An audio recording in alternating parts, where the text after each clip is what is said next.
Damage control पर जुटे केजरीवाल, योगेंद्र यादव को बताया अपना अच्छा दोस्त, तो शाजिया को वापस लाने को बेकरार। छत्तीसगढ़ के गृह मंत्री राम सेवक का बेतुका बयान, कहा कोई जानबूझकर नहीं करता बलात्कार, धोखे से हो जाते हैं रेप। पूर्व में बीजेपी की प्रदेश इकाई के अध्यक्ष रह चुके हैं राम सेवक।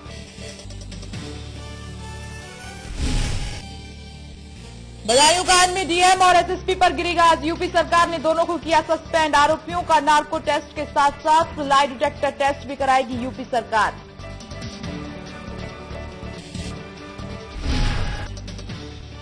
मुंबई मेट्रो किराए को लेकर महाराष्ट्र सरकार और रिलायंस आमने सामने, सीएम पृथ्वीराज चौहान ने कहा किराया कम नहीं किया तो नहीं करूंगा उद्घाटन।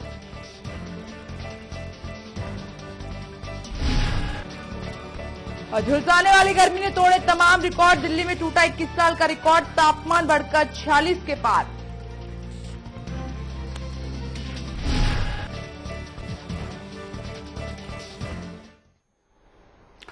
नमस्कार, मैं हूं विपनेश माथुर। तीसरा मोर्चा बन नहीं पाया, न चुनाव के पहले और न अब, चुनाव खत्म होने के बाद, लेकिन ममता बनर्जी का फ्रंट आता दिख रहा है।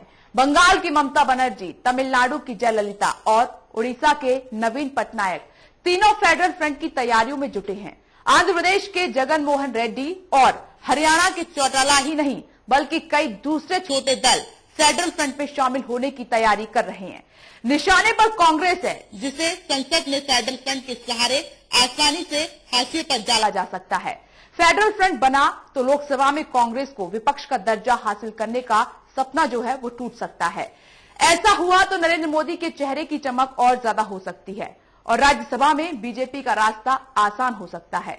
बीजेपी अपनी तरफ से इसकी तैयारी भी कर रही है। मतलब यह है कि कांग्रेस के बुरे दिन आने वाले हैं।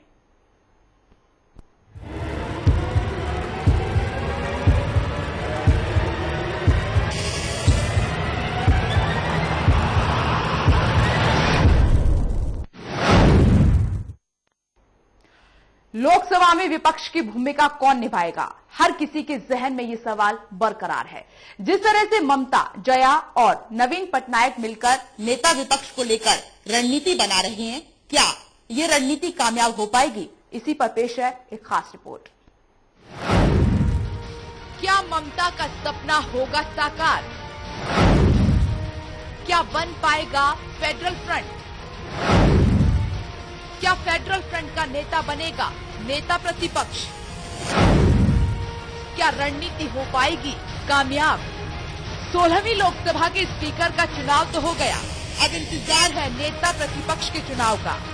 कांग्रेस समेत किसी पार्टी के पास इतनी सीटें नहीं है कि वो मुख्य विपक्षी पार्टी का दर्जा हासिल कर सके। 16वीं लोकसभा में सरकारी बेंचों की ही नहीं बल्कि विपक्षी खेमे की सूरत भी पूरी तरह से बदल सकती है। मुख्य विपक्ष की भूमिका में आने के लिए एआईएडीएमके, तृणमूल कांग्रेस और बीजेडी जैसी पार्टियां गठबंधन कर सकती हैं। इस फेडरल फ्रंट में तेलंगाना राष्ट्र समिति, वाईएसआर कांग्रेस समेत उत्तर पूर्व की छोटी क्षेत्रीय पार्टियों को भी शामिल करने पर गौर किया जा रहा है। हालांकि ममता बनर्जी पहले ही फेडरल फ्रंट से नेता विपक्ष चुने जाने के संकेत दे चुकी हैं। संसद में विपक्ष मजबूत बन सके, इसके लिए कवायद जोरों से चल रही है। इसके लिए बीजेडी, टीएमसी और एआईएडीएमके के सीनियर नेता लगातार दूसरी क्षेत्रीय पार्टियों के संपर्क में हैं। 44 सीटों वाली कांग्रेस को इस बार विपक्ष के नेता का ओहदा मिलना मुश्किल लग रहा है। अगर ये पार्टियां साथ आती हैं तो मुमकिन है कि इसी फ्रंट से विपक्ष का नेता चुना जाएगा। इससे पहले ये खबर भी आई थी कि मोदी सरकार संसद की कई ऐसी अहम समितियों में क्षेत्रीय पार्टियों को नुमाइंदगी दे सकते हैं, जिन पर अमूमन सबसे बड़ी विपक्षी पार्टी का हक होता है। लोकतंत्र का पुराना लोक मंत्र है कि सशक्त संसद के लिए मजबूत विपक्ष का होना जरूरी है। दरअसल विपक्ष का दर्जा पाने के लिए सियासी दलों को 10% सीटें जीतनी जरूरी होती हैं, लेकिन कांग्रेस समेत किसी पार्टी के पास इतनी सीटें नहीं हैं। ऐसे में सवाल है कि क्या 16वीं लोकसभा के नेता प्रतिपक्ष पर सर्वसम्मति से फैसला हो पाएगा? साथ ही सवाल ये भी उठ रहा है कि क्या ममता बनर्जी, जयललिता और नवीन पटनायक की रणनीति कामयाब हो पाएगी? क्या जगन मोहन, और चौटाला समेत ये नेता इनको अपने स्टैक करने में कामयाब हो पाएंगे। Vipnesh Mathur, channel 1 news. और सवाल यह भी है कि अगर इस बार सर्वसम्मति से विपक्ष का नेता नहीं चुना जाता है तो ऐसा पहली बार नहीं होगा। इससे पहले भी बिना किसी विपक्ष के लोकसभा चल चुकी है। 1952 से 1969 तक कांग्रेस के प्रभाव की वजह से किसी भी दल को विपक्ष का दर्जा नहीं मिल पाया। 1969 में इंदिरा गांधी के प्रधानमंत्री काल में पहली बार कांग्रेस ओ के नेता राम सुभाष सिंह को नेता प्रतिपक्ष का रुतबा हासिल हुआ। हालांकि इसके बाद 1980 से 1979 तक एक बार फिर किसी को विपक्ष का दर्जा नहीं मिल पाया और इस तरह 7वीं और 8वीं लोकसभा एक बार फिर बिना विपक्ष के ही चली। हालांकि करीब 67 साल के आजाद भारत के इतिहास में आधा वक्त बिना किसी दर्जा विपक्ष के ही गुजरा है। लेकिन 1989 से लेकर अब तक यानी पिछले 25 सालों में कभी भी नहीं हुआ कि लोकसभा में विपक्ष की भूमिका ना रही हो। पर 16वीं लोकसभा में सिंगल पार्टी के पास इतनी सीटें भी नहीं कि उसे विपक्ष का दर्जा दिया जा सके।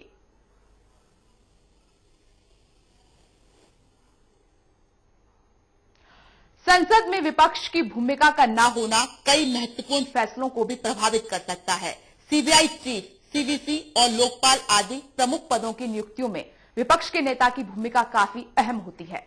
इस लिहाज से कुछ नियमों में जरूरी प्रावधान भी करने पड़ सकते हैं।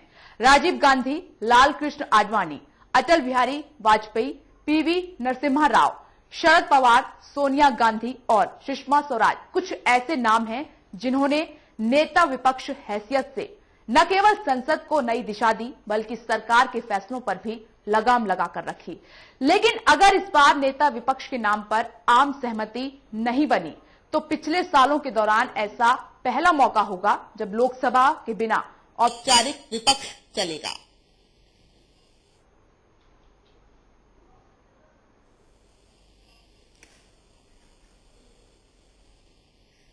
तो बड़ा सवाल यही है, क्या ममता का सपना होगा साकार? फेडरल फ्रंट बनाने की तैयारी चल रही है। जया, ममता और पटनायक की जो रणनीति है कि चलिए और फेडरल फ्रंट बनाया जाए, लेकिन बड़ा सवाल यह है कि इस फेडरल फ्रंट में कौन कौन सी क्षेत्रीय जो पार्टियां हैं वो शामिल होंगी, क्योंकि जिस तरीके से आम चुनाव में बीजेपी को एक बहुमत हासिल हुआ है और कांग्रेस को इतनी कम सीटें मिली हैं कि वो विपक्ष की भूमिका निभाने में नाकाम है, तो इस तरीके से ये तमाम सवाल बरकरार हो रहे हैं कि जो फेडरल फ्रंट की तैयारी चल रही है विपक्ष में नेता प्रतिपक्ष चुनने की, तो ऐसे में क्या इनकी जो रणनीति है, क्या इनकी कोशिश है वो कामयाब हो पाएगी? क्योंकि सवाल ढेरों बरकरार हैं। नेता विपक्ष पद का जो पद है अभी खाली है और इस पर फेडरल फ्रंट की निगाहें लगातार बनी हुई हैं। पूर्ण बहुमत की सरकार चला प्रधानमंत्री नरेंद्र मोदी खुद को एक कुशल प्रशासक के तौर पर स्थापित करना चाहते हैं। मंत्रिमंडल को अपने ढंग से सेट कर चुके मोदी की निगाहें अब सदन में नेता प्रतिपक्ष पर हैं। विपक्ष में कांग्रेस बड़ी पार्टी, मगर मोदी का एक्शन प्लान चुनावों के समय हिचकोले खाते फेडरल फ्रंट को हवा देकर विपक्षी पार्टियों में सेंध लगाने का है।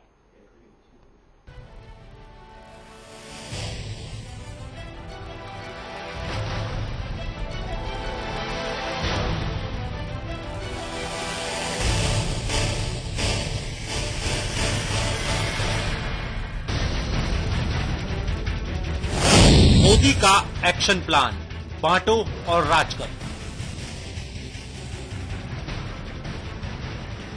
चुनावों के समय पूरी बीजेपी को अपने हिसाब से चलाने वाले नरेंद्र मोदी पूर्ण बहुमत के साथ सत्ता में आने पर पूरी सरकार को अपने बनाए पैमाने पर खरा उतारना चाहते हैं।